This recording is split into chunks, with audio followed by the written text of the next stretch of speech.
आपका स्वागत है स्मार्ट स्टडी फॉर एग्जाम में।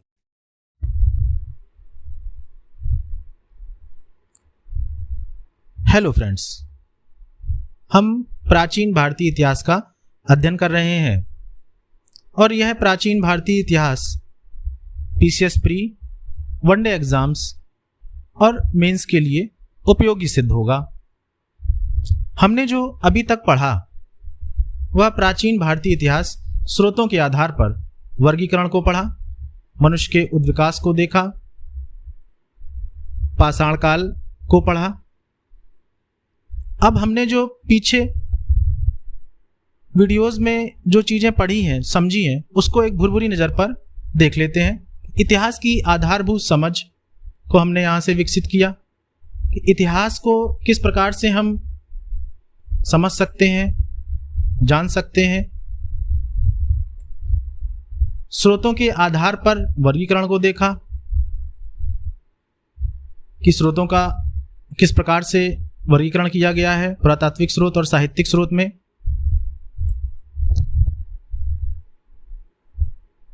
ये जो स्रोतों के हिसाब से जो साक्ष्य पाए गए उनको हमने विभाजित करके देखा। मनुष्य का उद्विकास कैसे हुआ, रामापिथेकस से लेकर होमोसेपियंस तक का सफर मनुष्य का किस प्रकार से रहा, या मध्यजीवी महाकल्प से लेकर नूतन महाकल्प तक का सफर किस प्रकार से रहा, और परीक्षा उपयोगी दृष्टिकोण को ध्यान में रखते हुए हमने इन चीजों को देखा। जो हमारा नेक्स्ट टॉपिक था वह पुरापाषाण काल को हमने देखा। उसके जो स्थल पाए गए भारत में उनको देखा और मनुष्य ने जो उपकरण बनाए उनको देखा, उनको पढ़ा, समझा, जाना। और यही चीज हमने मध्य पाषाण काल में देखी, उनके स्थलों को देखा, उसके बारे में पढ़ा, समझा। नवपाषाण काल के भी स्थलों को देखा और नवपाषाण काल की विशेषताओं एवं लक्षणों को जाना। अब हमारा जो नेक्स्ट टॉपिक आता है वह है ताम्रपाषाण काल। आज का जो टॉपिक हमारा है वह ताम्रपाषाण काल।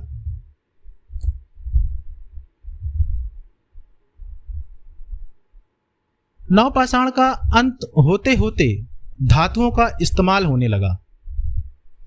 धातुओं में सबसे पहले जिस धातु का इस्तेमाल हुआ वह तांबा था।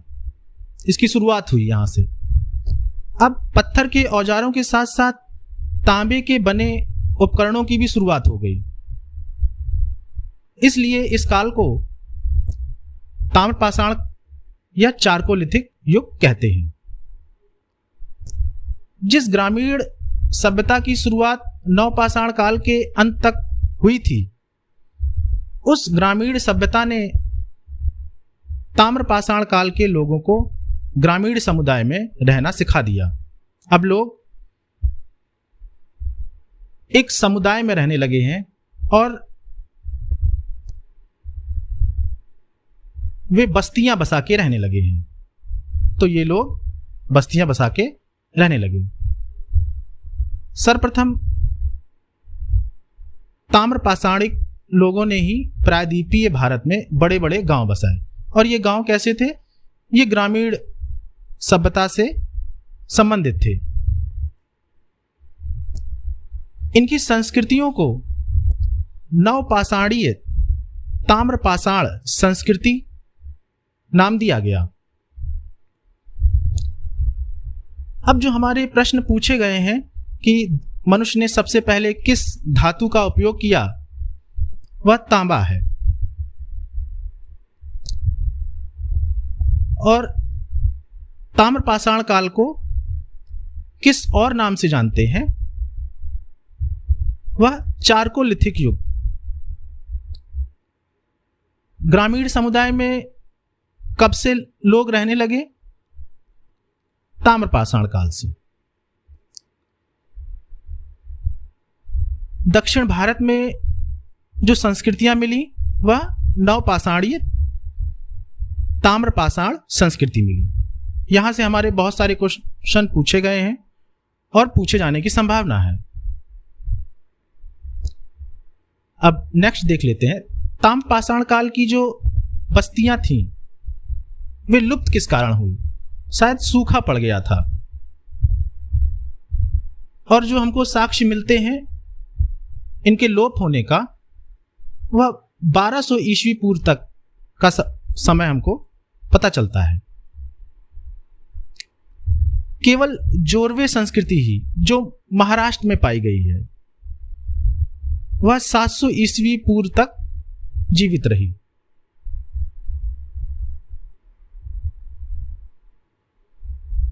चित्रित मृदभांडों का प्रयोग सर्वप्रथम ताम्रपाषाणिक लोगों द्वारा ही किया गया है। और ये जो मृदभांड थे वह कैसे थे? लाल एवं काले रंग के थे। और यहाँ के लोगों का जो प्रतीक था वह कैसा था? क्या था? वृषभ। यहां से भी हमारे बहुत सारे प्रश्न पूछे गए हैं।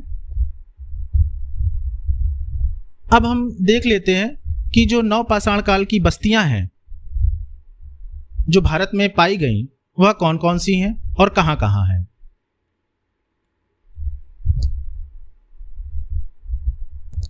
दक्षिण पूर्वी राजस्थान में जो बस्ती यहां हमारी पाई गई वह आहार, बागोर, गणेश्वर, कालीबंगा, गिलुंद, जोधपुर, ये हमारे दक्षिण पूर्वी राजस्थान में पाई गई। पश्चिमी मध्य प्रदेश में मालवा, कैथा, एरण और नवदा टोली ये स्थान पश्चिमी मध्य प्रदेश में पाए गए। पश्चिमी महाराष्ट्र में कि जो वर्तमान के जो 2 जिले हैं वह हैं अहमदनगर और पुणे। तो अहमदनगर जिले में कौन कौन से स्थल हैं? जोरवे, नेवासा, दैमाबाद। पुणे जिले में कौन कौन से स्थल हैं? प्रकाश, नासिक, इनामगांव और चंदौली और सोनगांव। और जो भारत में अन्य स्थल जो हमारे पाए गए वह कहां कहां से? पूर्वी भारत से पांडुराजर डिब्बी यह एक स्थल है, महिषदल यह एक स्थल है। उत्तर प्रदेश, पूर्वी उत्तर प्रदेश से कौन कौन से हैं? खैराडीही और नरहन। बिहार से कौन कौन से स्थल पाए गए?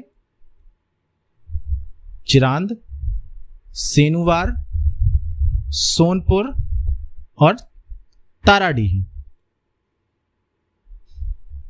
ताम्रपाषाण काल की जो बस्तियां हैं वह मुख्यतः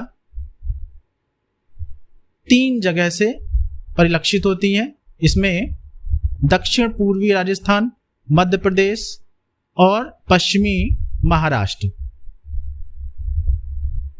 अब परीक्षाओं में किस प्रकार से पूछा जा सकता है कि स्थल दे दिए जाएंगे और आपको यह नाम दे दिए जाएंगे और पूछा जाएगा कि यह स्थल कहां पर है। एक सीक्वेंस लगाने के लिए दिया जा सकता है, तो आप इसमें लगा सकते हैं सीक्वेंस पूर्व पश्चिम उत्तर दक्षिण, पूर्व पश्चिम उत्तर दक्षिण को ध्यान में रखते हुए बस्तियों का क्रम लगाने के लिए पूछा जा सकता है। तो इस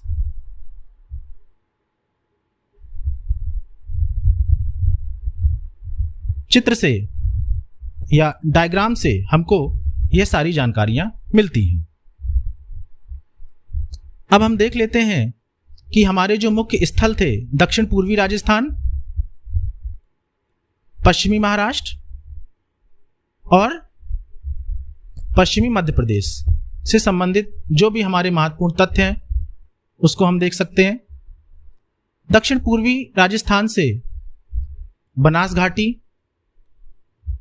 में आहार एवं गिलुंद थे।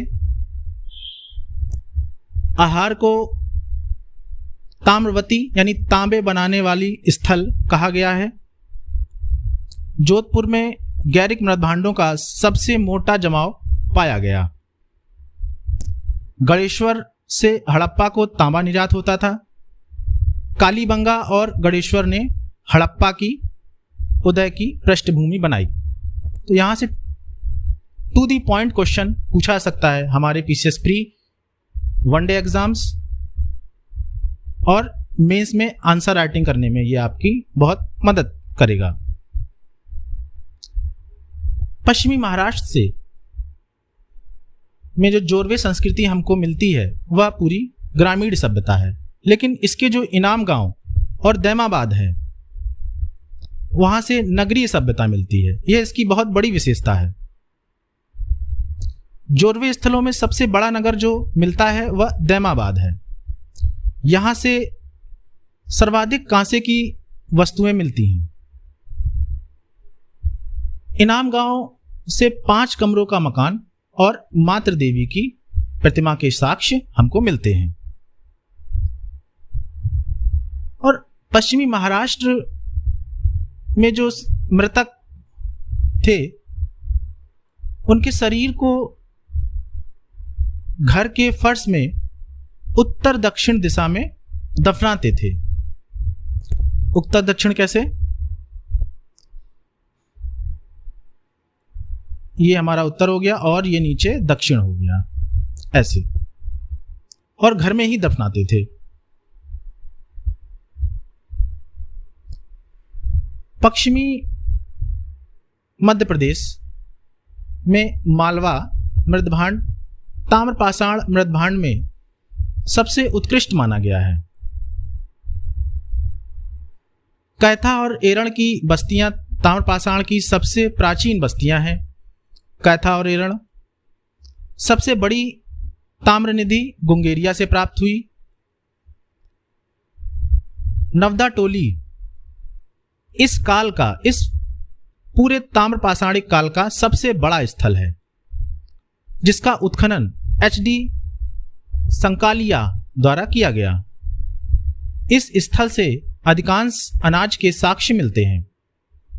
इस प्रकार से हमने ये सारी चीजें देखी और जानी कि ताम्रपाषाण काल में जो हमारे स्थल और बस्तियां पाई गई हैं उनसे संबंधित हमारे प्रश्न पत्र में पूछे जाने वाले प्रश्न हैं, उनको हम कैसे लिख सकते हैं या कैसे 4 विकल्पों में से उनको हम सही कर सकते हैं। अब जो ताम्रपाषाण की बस्तियां थीं वे सिंधु घाटी सभ्यता की पृष्ठभूमि को तय करती हैं। वे कौन कौन सी थीं? जैसे राजस्थान से कालीबंगा, गणेश्वर,